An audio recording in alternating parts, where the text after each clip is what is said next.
No, don't do it. Don't do it. Bang, jangan mancing-mancing deh. Gue sebenarnya kita start dari 180 hari terakhir, yang artinya setengah tahun ya, biar agak panjang aja gitu. Nungguin ya.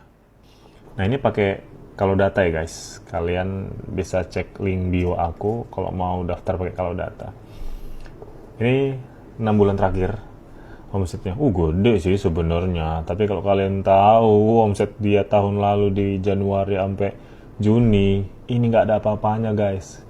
Ini lihat aja nih grafiknya. Ini kalau di saham sih ya, ini bukan apa namanya, bukan downtrend lagi, ini udah sideway. Sideway itu artinya ya mentok segitu-segitu aja gitu loh. Nah, ini kita lihat rata-ratanya berapa. Ya per harinya juta, 4 juta.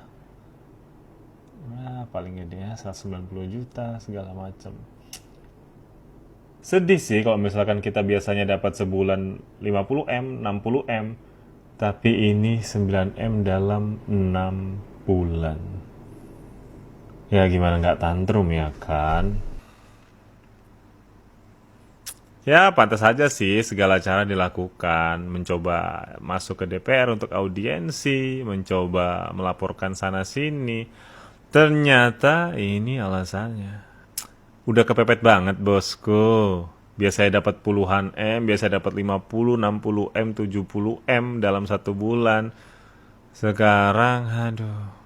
Selama kau masih zolim ke konsumen-konsumenmu dan kau masih memanipulasi fakta, maka karma akan datang terus-menerus. Aduh. Gimana? Pusing kan?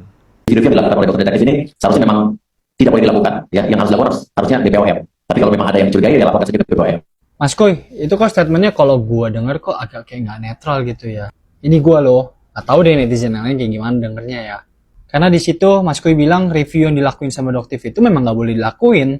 Sedangkan sejak dulu juga reviewer itu udah dilakuin sama influencer gede, sama artis-artis juga udah dilakuin kok. Kalau gua sebagai masyarakat, dengan munculnya seorang dokter detektif yang dia nggak review sebuah skincare dengan nunjukin hasil lab, produk-produk BPOM aja yang tadi kita pikir itu udah lulus uji, udah pasti aman, udah pasti oke, sesuai, ternyata kan nggak juga.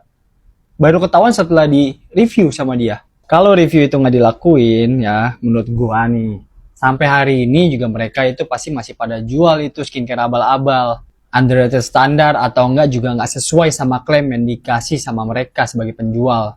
Kalau bahasa kekiniannya, overclaim. Lebih masuk akal statement dari Ibu Tuti ini. Nih kalian lihat nih videonya nih ya. Ya, dia laporkan itu kepada BPOM. Ya, laporkan kepada BPOM dulu. Nah, kalau BPOM-nya tidak bereaksi gitu ya atas pertemuan ini, atas temuan ini, baru dia bisa melakukan ke medsos.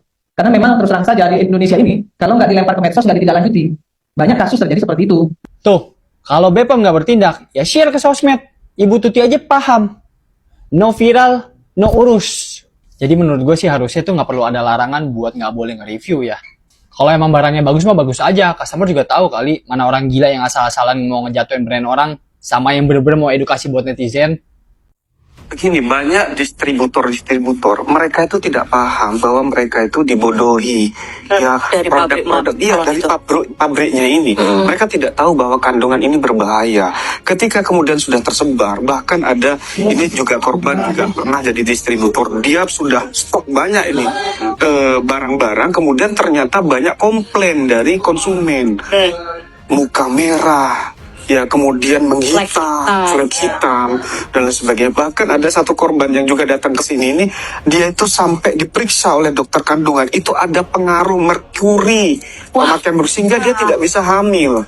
Ketika itu dia hentikan pemakaiannya, baru kemudian setahun, pokoknya pengobatannya setahun atau hampir 2 tahun. Makanya itu kemudian dia jadi pejuang anti skincare abal-abal ini.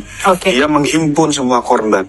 Kita Dok, terus gimana kalau yang sebelumnya udah pakai produknya? Kalau sebelumnya udah pakai produk, berarti kan kalian nggak bermasalah.